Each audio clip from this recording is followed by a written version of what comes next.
Minha mãe me ensinou a esquecer certos dias, e o problema é que eles voltaram. Meu nome é Daniel Artley, tenho 32 anos, e até 3 semanas atrás, eu acreditava que tinha uma memória ruim.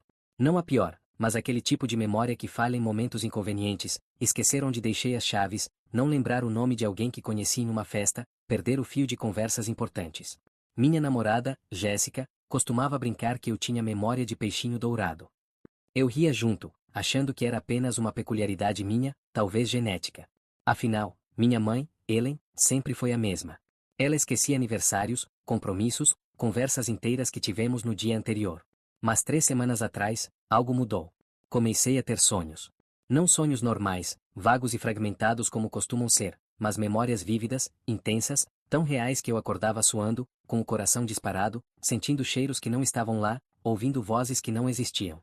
E o mais perturbador, essas memórias não eram minhas. Ou pelo menos, eu não me lembrava de tê-las vivido.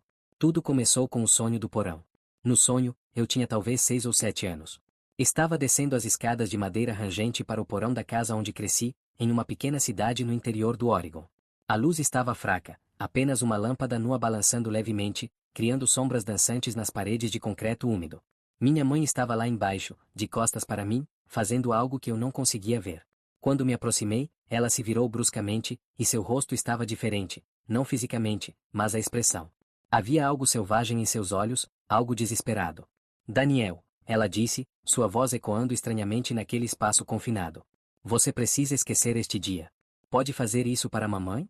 Esquecer completamente? E então ela colocou as mãos nos lados da minha cabeça, suas palmas frias contra minhas têmporas, e começou a sussurrar algo que não eram palavras, mas sons, sílabas estranhas que vibravam dentro do meu crânio. Acordei gritando. Jéssica pulou da cama, acendendo a luz, seus olhos arregalados de preocupação. Dan, o que foi? Você está bem? Estava tremendo, suor frio encharcando o pijama. Foi só um pesadelo, menti, mas minhas mãos ainda tremiam. Nos dias seguintes, mais sonhos vieram. Cada um era uma memória diferente, cada um terminava da mesma forma. Minha mãe me pedindo para esquecer, colocando as mãos na minha cabeça, sussurrando aquelas palavras impossíveis. Havia o dia em que encontrei algo enterrado no quintal, uma caixa de metal velha, trancada, com manchas de ferrugem que pareciam sangue.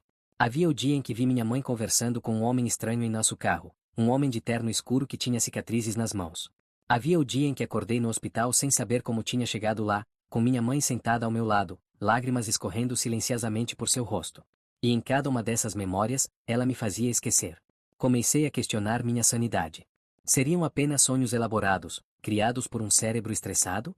Mas eles eram tão específicos, tão detalhados. Eu conseguia lembrar da textura do concreto frio do porão sob meus pés descalços, do cheiro de mofo e terra úmida. Conseguia sentir o peso da caixa de metal em minhas mãos pequenas, ouvir o tilintar do metal enferrujado. Decidi visitar minha mãe. Ela morava a 2 horas de distância, em uma casa pequena em Salem, a mesma cidade onde cresci. Não a visitava há 6 meses, nossas conversas sempre foram superficiais, distantes, como se houvesse um vidro invisível entre nós. Quando cheguei, ela estava no jardim, podando rosas. Aos 58 anos, minha mãe ainda era uma mulher bonita, com cabelos castanhos começando a grisalhar e olhos azuis penetrantes. Mas quando me viu, algo mudou em sua expressão. Foi sutil, apenas uma fração de segundo, mas eu vi, medo. Daniel, ela disse, limpando as mãos no avental. Que surpresa! Não me avisou que viria. Preciso conversar com você, respondi, mantendo a voz firme. Sobre minha infância. Sobre coisas que tenho, lembrado. Vi seu corpo inteiro enrijecer. Lembrado, ela repetiu, sua voz cuidadosamente neutra. Que tipo de coisas? O porão. A caixa no quintal. O homem de terno. O hospital. Com cada palavra, vi a cor drenar do rosto dela. Ela deixou cair a tesoura de podar, que caiu na grama com um som abafado.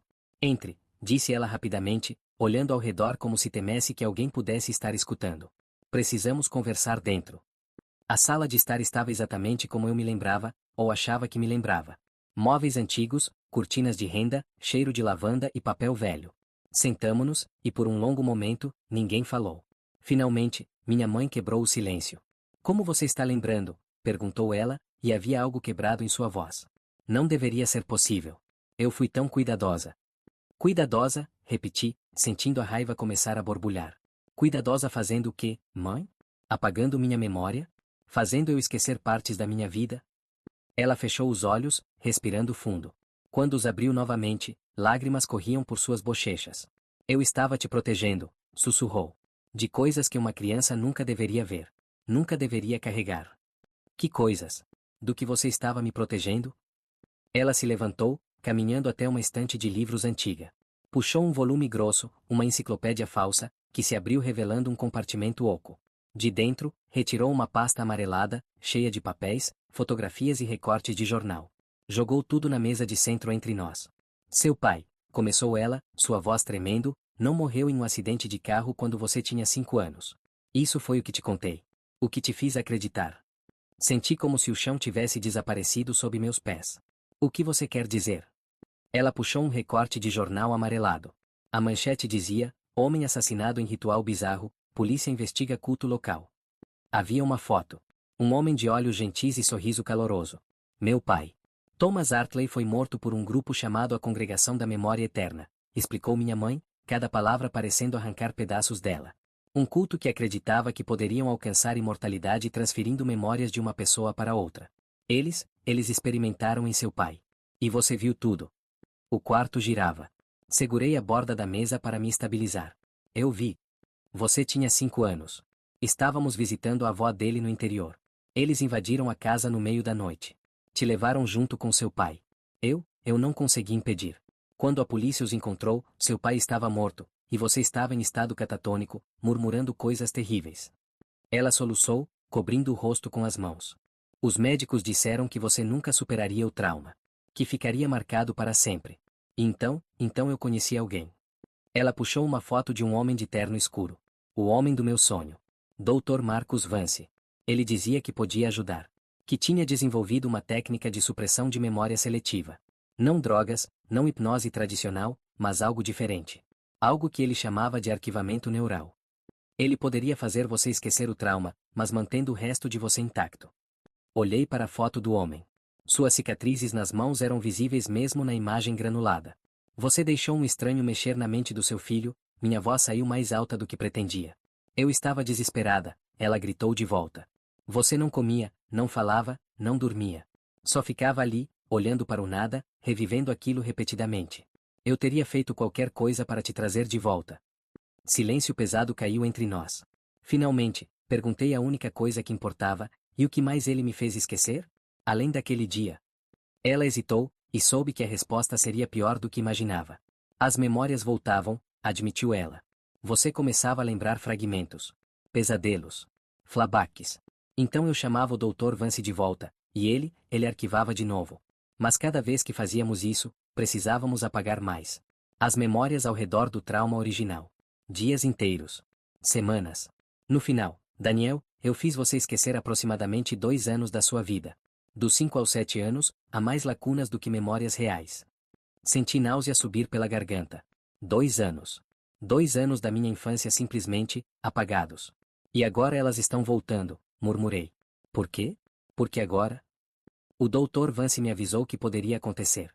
Que o arquivamento neural não era permanente. Ele estimou que duraria 20 a 25 anos. Você tem 32. Está dentro do prazo. Levantei-me bruscamente, derrubando a cadeira. Então você sabia. Sabia que um dia eu lembraria de tudo e não fez nada?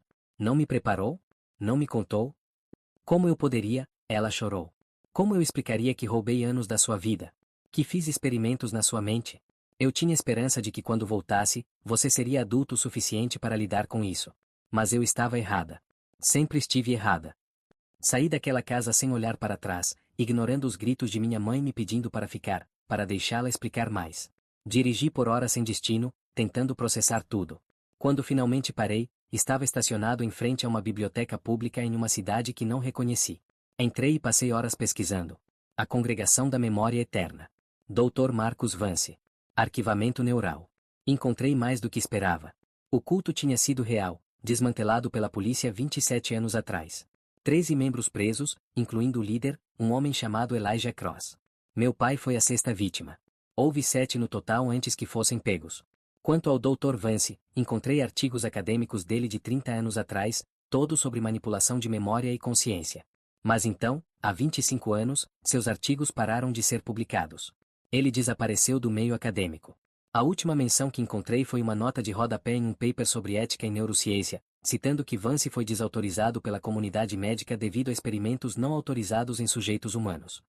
Experimentação não autorizada. Em sujeitos humanos. Eu era um desses sujeitos. Voltei para casa tarde da noite. Jéssica estava acordada, esperando, preocupação estampada no rosto. Onde você estava? Liguei 1000 vezes. Descobri algo sobre meu passado, disse, deixando-me cair no sofá. Algo ruim. Contei-lhe tudo. Esperava ceticismo, descrença, mas Jéssica apenas escutou, segurando minha mão. Quando terminei, ela perguntou: o que você vai fazer agora? Não sei, admiti. Mas preciso saber a verdade completa. Preciso lembrar tudo, não apenas fragmentos. E preciso encontrar esse Dr. Vance. Nos dias seguintes, as memórias continuaram voltando, cada vez mais intensas e perturbadoras. Lembrei da noite do sequestro. Os homens de capuzes entrando pela janela do quarto da avó. Os gritos. Meu pai tentando nos proteger, sendo arrastado. Eu sendo levado junto, pequeno demais para resistir. Lembrei do lugar, um celeiro velho e abandonado, iluminado por velas, com símbolos estranhos pintados no chão de terra batida. Lembrei dos cânticos, das vozes subindo e descendo em ritmo hipnótico. E lembrei do que fizeram com meu pai. Não vou descrever em detalhes. Algumas coisas são grotescas demais, mesmo agora. Mas eles acreditavam que ao realizar certos rituais, ao infligir traumas específicos enquanto recitavam palavras antigas, poderiam extrair as memórias de uma pessoa e implantá-las em outra. Forçar uma continuidade de consciência que burlaria a morte. Loucura, claro. Mas loucura na qual acreditavam fervorosamente. E meu pai pagou o preço. Comecei a ter ataques de pânico. Acordava no meio da noite gritando. Jéssica me segurava, me acalmava, mas eu via o medo crescendo em seus olhos. Ela estava perdendo a pessoa que conhecia, enquanto eu me afogava em memórias de trauma. Procurei terapeutas especializados em TEPT, mas como explicar? Sim, doutor, minha mãe contratou um cientista louco para apagar minha memória depois que um culto assassinou meu pai na minha frente quando eu tinha 5 anos. Ah, e agora tudo está voltando de uma vez. Ninguém levaria isso a sério. Mas então recebi um e-mail. De um endereço desconhecido, sem nome de remetente. O assunto dizia apenas: Daniel Artley, sobre seu pai. Meu sangue congelou. Abri o e-mail com mãos trêmulas. Daniel, sei o que aconteceu com você e seu pai. Sei sobre Dr. Vance e o que ele fez. Não estou sozinho, há outros como você, filhos de vítimas da congregação, que também tiveram suas memórias suprimidas. Estamos nos reunindo. Precisamos compartilhar o que sabemos, encontrar respostas, e talvez justiça. Se interessar, responda a este e-mail. Temos muito a discutir. Joshua, mostrei o e-mail para Jéssica. Pode ser uma armadilha, ela disse, cautelosa. Ou pode ser alguém que realmente entende. Respondi. 2 dias depois, estava sentado em um café em Portland, esperando conhecer Joshua. Ele entrou pontualmente, um homem de talvez 35 anos, cabelos ruivos, rosto marcado por sardas e uma expressão perpetuamente cansada. Sentou-se em frente a mim sem cerimônias. Daniel? Sou Joshua Pierce. Meu pai foi a 4ª vítima da congregação. Apertamos as mãos. Suas mãos estavam frias, trêmulas. Como você me encontrou? Perguntei. Eu não te encontrei especificamente, explicou. Tenho monitorado menções online sobre a Congregação da Memória Eterna, Dr. Marcus Vance, qualquer coisa relacionada. Seu nome apareceu em alguns registros policiais antigos que consegui acessar. Você era uma das crianças traumatizadas. E seu pai? Você também teve suas memórias apagadas. Ele assentiu sombriamente. Tinha 6 anos quando aconteceu. Minha tia contratou Vance. Assim como sua mãe, ela estava desesperada. E assim como você, minhas memórias começaram a voltar no ano passado. Desde então, encontrei outras 3 pessoas na mesma situação. Ele deslizou uma pasta através da mesa. Dentro havia fotos e breves biografias. Melissa Cooper, 31 anos. Pai foi a 3ª vítima. Vivendo em Seattle. Sophia Shen, 29 anos. Mãe foi a 2ª vítima. Vivendo em São Francisco. E Gregory Walsh, 33 anos. Irmão mais velho foi a 1ª vítima. Vivendo em Eugene. Olhei para os rostos desconhecidos, pessoas que compartilhavam meu trauma específico e bizarro. Todos tiveram suas memórias suprimidas por Vance? Não todos. Gregory nunca passou pelo procedimento, suas memórias permaneceram, mas ele conseguiu contato conosco porque está procurando Vance há anos. Ele acredita que Vance não estava apenas tentando ajudar crianças traumatizadas. O que você quer dizer? Joshua se inclinou para a frente, baixando a voz. Gregory descobriu algo perturbador. Vance não era apenas um pesquisador simpatizante tentando desenvolver tratamento para trauma. Ele era membro associado da congregação. Senti o mundo parar. O quê? Vance estava estudando transferência de memória. A congregação estava tentando forçar transferência de memória através de rituais.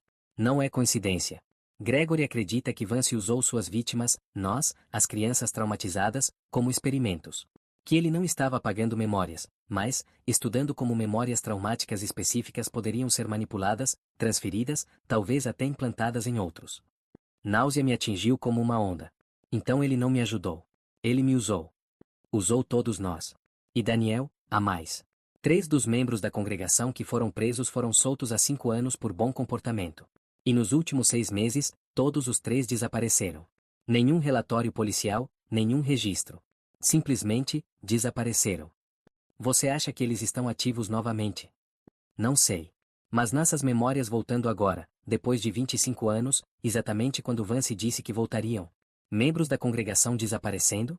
Não acredito em coincidências. Marcamos uma reunião com os outros. 2 dias depois, estávamos todos sentados na sala de estar de Gregory e Eugene, 5 pessoas unidas por trauma e conspiração.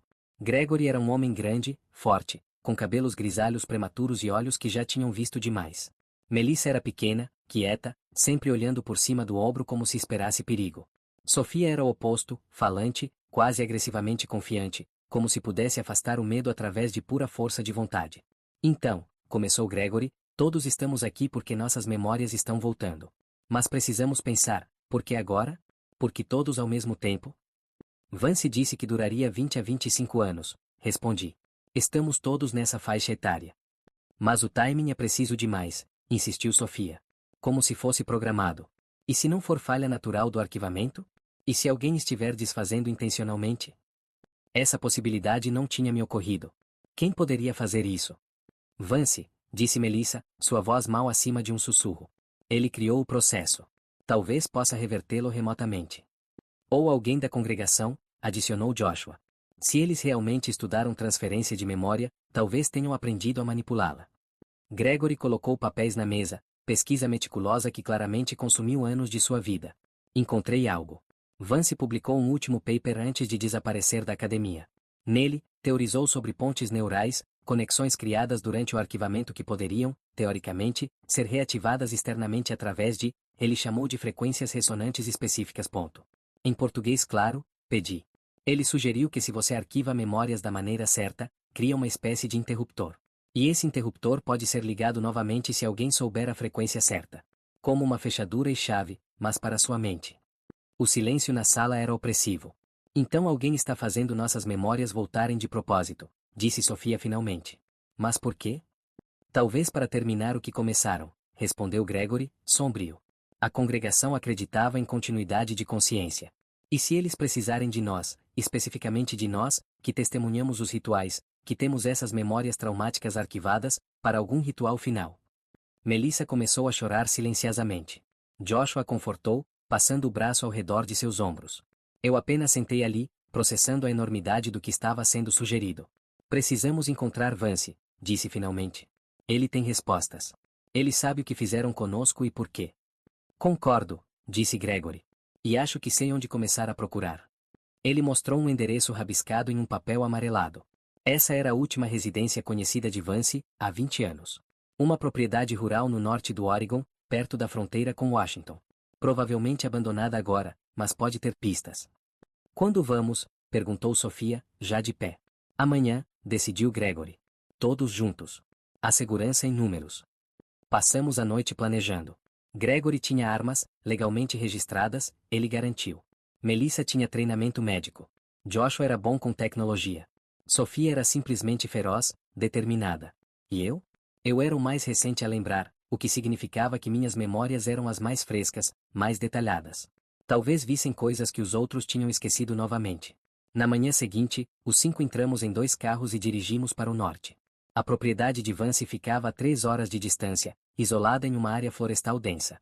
Quando chegamos, o sol estava começando a se pôr, tingindo tudo de laranja e vermelho sangue. A casa era exatamente o que você esperaria de um refúgio abandonado, janelas quebradas, tinta descascando, vegetação crescendo desordenadamente. Mas algo estava errado. Olhem, apontou Joshua. A grama perto da porta da frente. Foi cortada recentemente.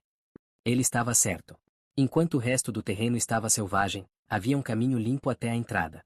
Alguém esteve aqui, murmurou Gregory, sacando sua arma. Recentemente. Aproximamo-nos cautelosamente. A porta da frente estava destrancada. Por dentro, a casa cheirava a mofo e podridão, mas também havia algo mais, um cheiro químico, medicinal. Seguimos em grupo compacto, cada som amplificado pelo silêncio opressivo. A sala principal tinha equipamento, não velho e coberto de poeira, mas novo, ou pelo menos mantido. Havia monitores, computadores, fios por toda parte. E na parede, fotografias. Nassas fotografias. Todas as 5 faces, em várias idades, algumas claramente tiradas sem nosso conhecimento. Que diabos? Sussurrou Melissa. No centro do arranjo, havia uma foto antiga. Um homem de terno escuro com cicatrizes nas mãos. Dr. Marcus Vance. E ao lado dela, uma nota manuscrita recente, eles estão prontos. O sangue congelou nas minhas veias. Gregory se aproximou das fotografias, estudando-as com intensidade. Isso não é aleatório. Olhem, há datas escritas atrás de cada foto. Virou uma das minhas fotos. Escrito em tinta vermelha estava, ativação, 23 de outubro. Hoje era 25 de outubro. Ele já ativou nossas memórias, disse Sofia, sua voz perdendo pela primeira vez aquela confiança característica. Somos parte de algum experimento que ainda está acontecendo. Melissa pegou o laptop que estava sobre a mesa. A tela estava desbloqueada, mostrando arquivos e planilhas. Começou a ler em voz alta, fase 1, arquivamento neural de memórias traumáticas primárias. Completo. Fase 2, monitoramento de degradação ao longo de 25 anos. Completo. Fase 3, reativação controlada através de frequências θ específicas. Em andamento. Fase 4. Ela pausou, seu rosto ficando ainda mais pálido. Fase 4, colheita e transferência. Colheita, repeti, sentindo Billy subir pela garganta. O que diabo significa colheita? Foi então que ouvimos. Um som vindo do porão. Não era alto, apenas um arrastar suave, como se algo pesado estivesse sendo movido. Todos congelamos. Gregory apontou a arma para a porta do porão no canto da cozinha. Joshua puxou seu próprio revólver. Aparentemente não era só Gregory que tinha vindo preparado. Fiquem atrás de mim, sussurrou Gregory, movendo-se lentamente em direção à porta. Ele a abriu com cuidado. Escadas de madeira desciam para a escuridão. E então, uma voz subiu daquela escuridão. Uma voz que reconheci dos meus sonhos, das minhas memórias recuperadas. Daniel Hartley. Quanto tempo? Era Dr. Marcus Vance. Suba aqui. Agora, ordenou Gregory, mantendo a arma firme. Ou os 5 podem descer. Prometo que é muito mais interessante aqui embaixo. Afinal, há alguém que Daniel vai querer ver. Meu coração disparou. Quem? Desça e descubra. Mas venha sozinho. Seus amigos podem esperar aí em cima. Não se preocupem, não vou machucá-lo. Já investi 27 anos nele. Seria desperdício. Sofia me agarrou pelo braço. Não vá. É obviamente uma armadilha. Mas algo dentro de mim, curiosidade, desespero, ou talvez as próprias memórias plantadas, me puxava para aquelas escadas. Eu preciso saber, disse, soltando-me gentilmente. Mas fiquem aqui. Se eu não voltar em 10 minutos, chamem a polícia. Antes que pudessem protestar, comecei a descer. Cada degrau rangia sob meus pés. A escuridão era quase sólida, até que cheguei ao fundo e encontrei um interruptor. Luzes fluorescentes piscaram, revelando um porão que era parte laboratório, parte sala de cirurgia. Havia uma mesa de metal no centro, cercada por equipamentos médicos. Monitores mostravam ondas cerebrais, batimentos cardíacos. E preso à mesa, inconsciente mas vivo, estava um homem. Mesmo após 27 anos, mesmo com os cabelos grisalhos e o rosto envelhecido, eu o reconheci. Papai, sussurrei, cambaleando para a frente. Dr. Vance emergiu das sombras. Ele estava mais velho também, mas aquelas cicatrizes nas mãos eram inconfundíveis. Não exatamente, disse ele calmamente. Mas também não completamente errado. Girei para encará-lo, fúria e confusão guerreando dentro de mim. O que você quer dizer com não exatamente? Esse é meu pai. Thomas Hartley. Eu o vi morrer. Você viu um corpo, corrigiu Vance. Mas a consciência, Daniel, a consciência é mais difícil de matar do que carne e osso. Ele se aproximou da mesa, verificando os monitores com familiaridade profissional. A congregação não era composta por fanáticos delirantes, como a polícia e a mídia quiseram fazer parecer. Eles eram cientistas, filósofos, pessoas que entendiam algo profundo sobre a natureza da consciência. E sim, seus métodos eram extremos, até cruéis, mas funcionaram. Apontei para o homem na mesa. Você está dizendo que meu pai está vivo? Depois de tudo isso? Vivo é uma palavra complicada. Seu pai foi a primeira transferência verdadeiramente bem-sucedida. No momento de sua morte, ou melhor, no momento do trauma máximo antes da morte cerebral, conseguimos capturar e transferir sua consciência para outro recipiente. Este corpo que você vê não é Thomas Hartley original. É o oitavo corpo, na verdade. Cada um durando alguns anos antes de rejeitar a consciência implantada. Senti o quarto girar. Você está mentindo. Isso é impossível. É? Então como você explica suas memórias retornando com tanta precisão? Como explica o fato de que quando coloquei aquelas pontes neurais em sua mente, eu não estava apenas arquivando trauma, estava criando receptores. Receptores que poderiam, quando ativados, aceitar transferências de memórias. De consciências. A verdade me atingiu como um trem. Você nos preparou. Preparou a todos nós, as crianças, para sermos recipientes. Exatamente, seus olhos brilharam com fervor de verdadeiro crente. As melhores transferências acontecem em mentes jovens e altamente traumatizadas. O trauma cria rachaduras, digamos. Lugares onde uma nova consciência pode se estabelecer sem rejeição imediata. E vocês 5 testemunharam traumas perfeitos. Viram seus entes queridos serem sacrificados. Carregam essas memórias em um nível celular. Então você nos transformou em... o quê?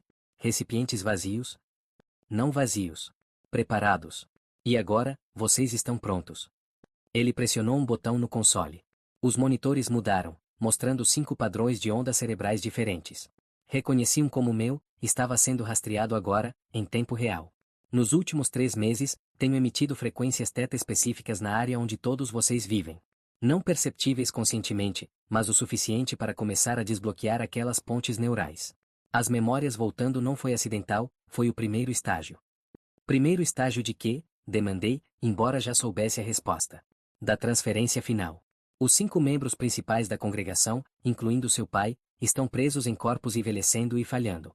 Eles precisam de novos recipientes. Jovens. Preparados.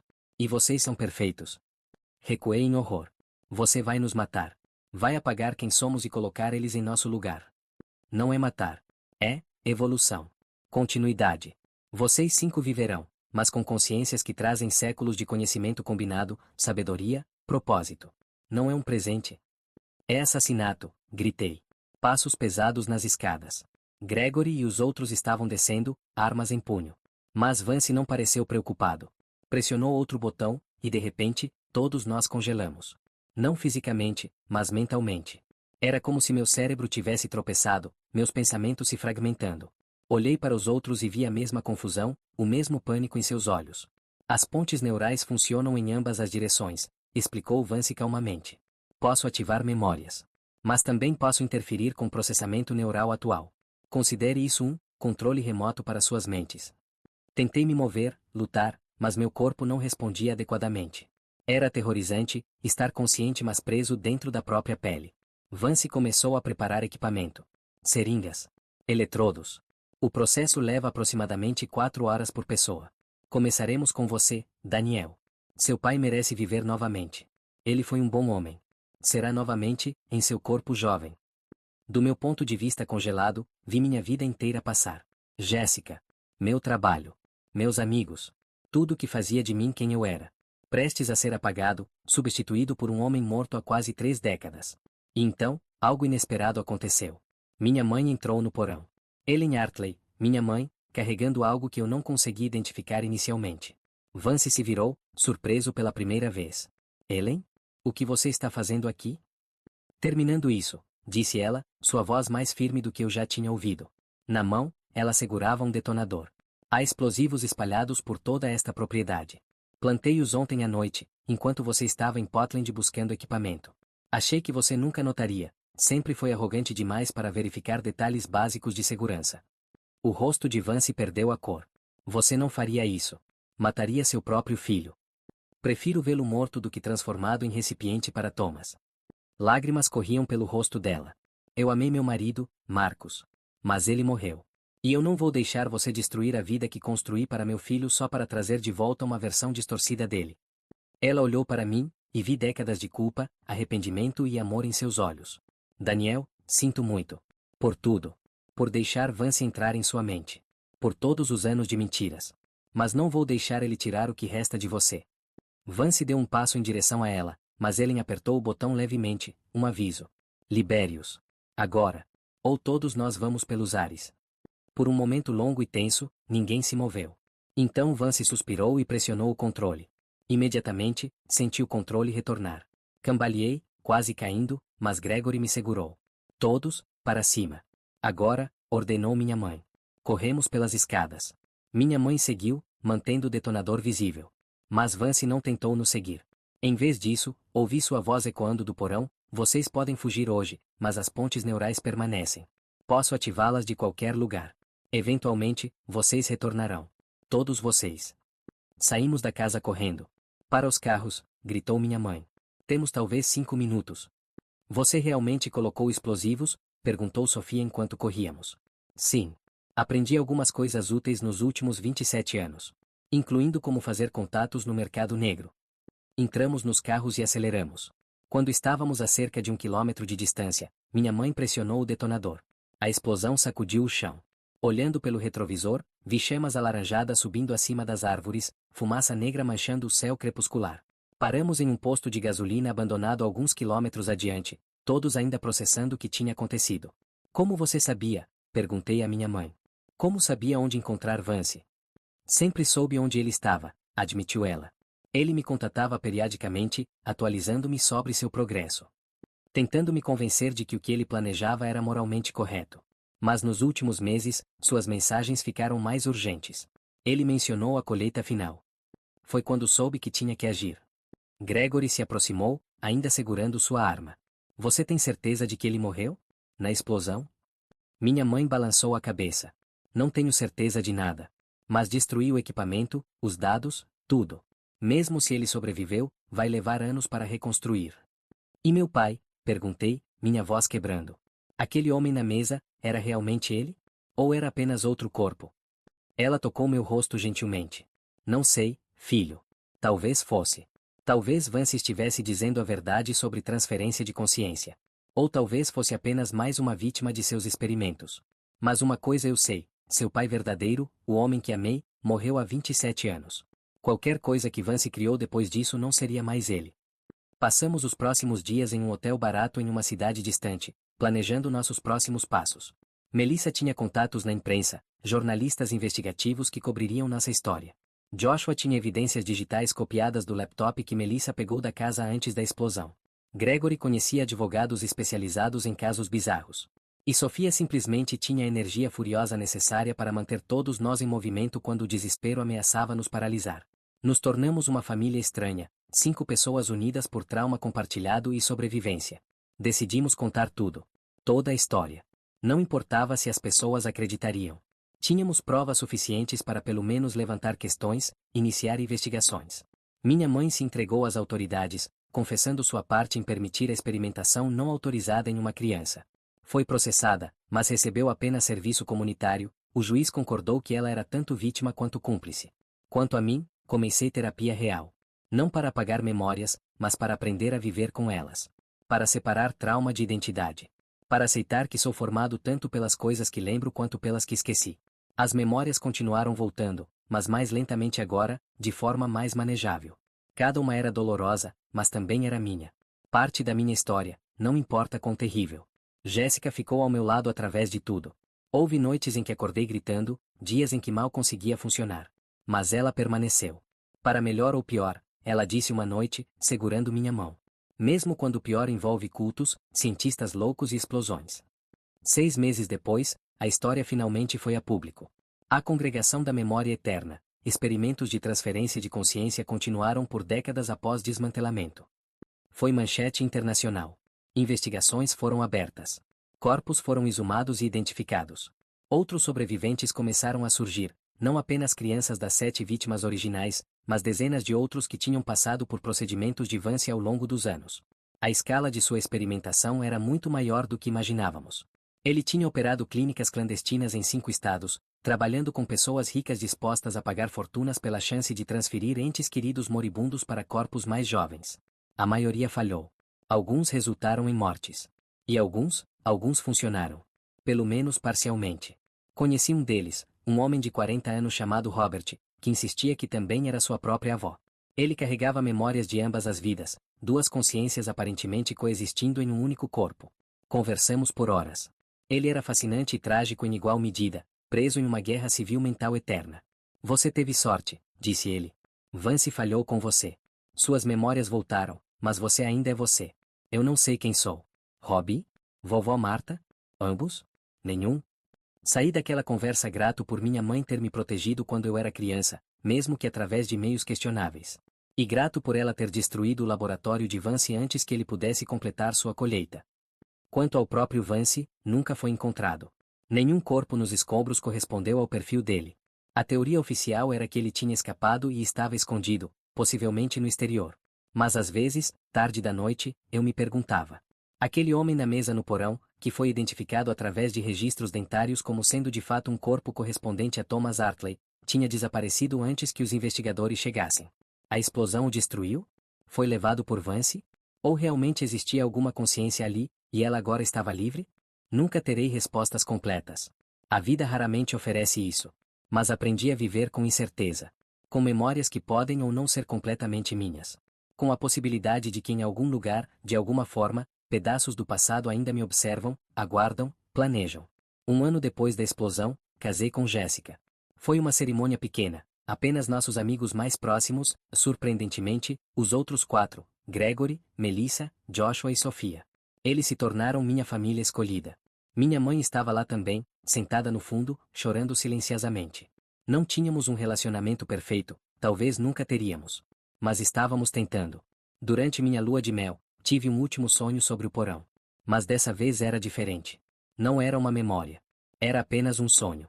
Vi minha mãe jovem, meu pai vivo, eu como criança. Uma família normal em um dia normal. E quando acordei, não estava apavorado. Estava, em paz.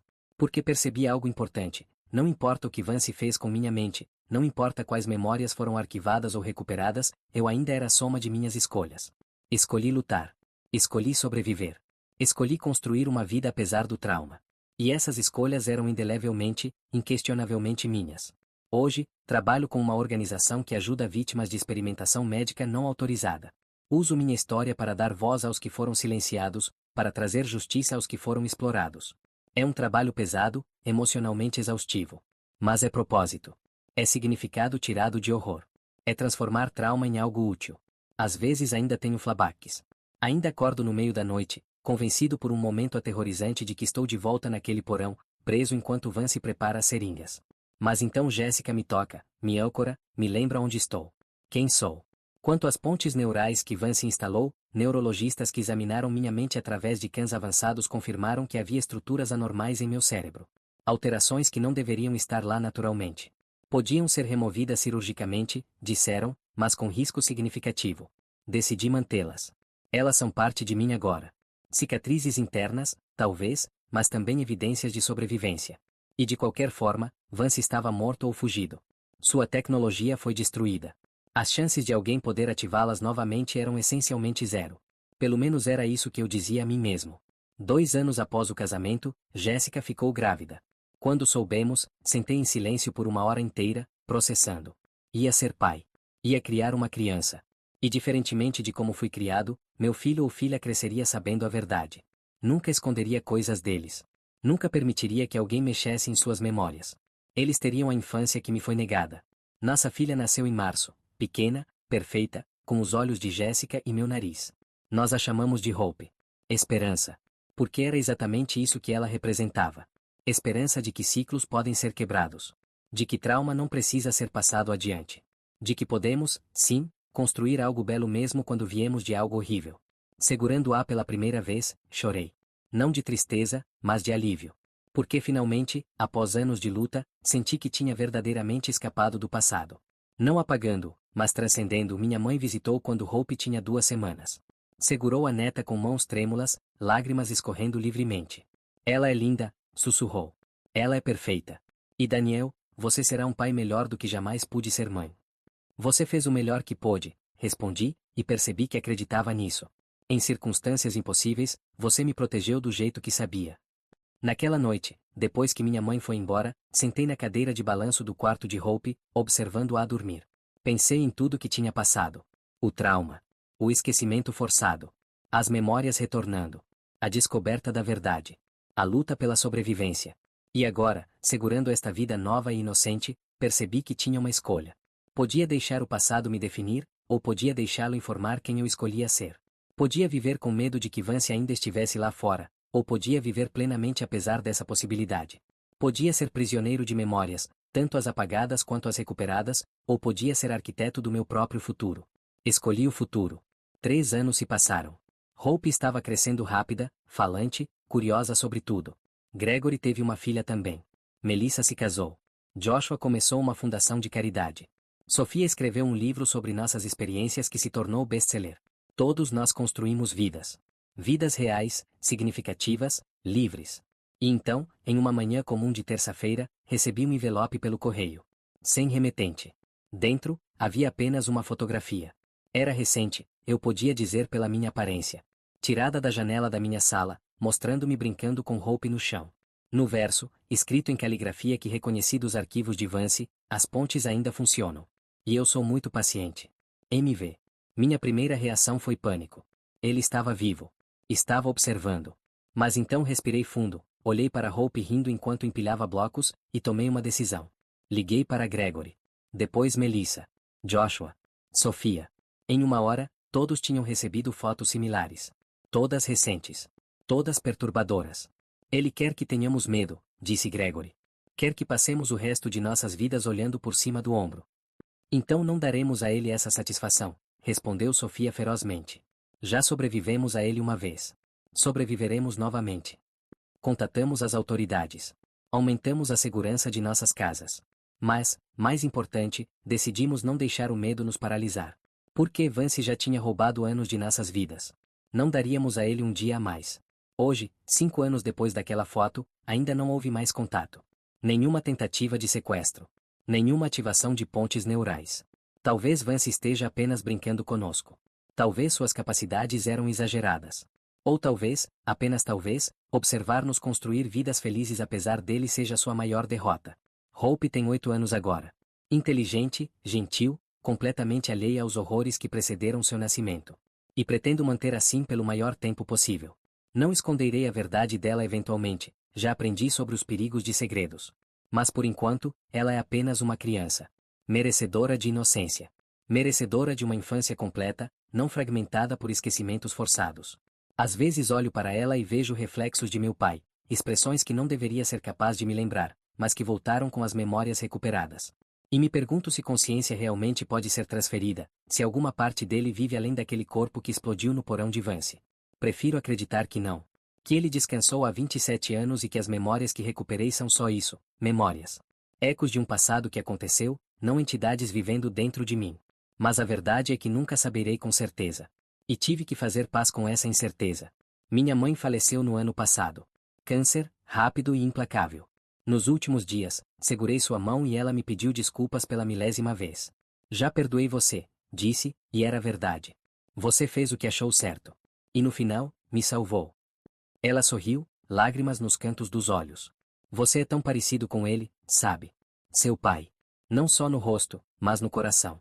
Ele sempre via o melhor nas pessoas. Sempre perdoava. Sempre escolhia a esperança sobre medo. Então talvez um pouco dele viva, respondi. Não através de experimentos sinistros ou transferências forçadas. Mas através de memórias naturais, amor passado adiante, lições aprendidas. Talvez essa seja a verdadeira imortalidade. Ela assentiu, apertando minha mão uma última vez antes de fechar os olhos. No funeral, os outros 4 estavam lá, minha família estranha mas real. Juntos, enterramos não apenas minha mãe, mas simbolicamente todo aquele capítulo de nossas vidas. O capítulo de ser vítimas.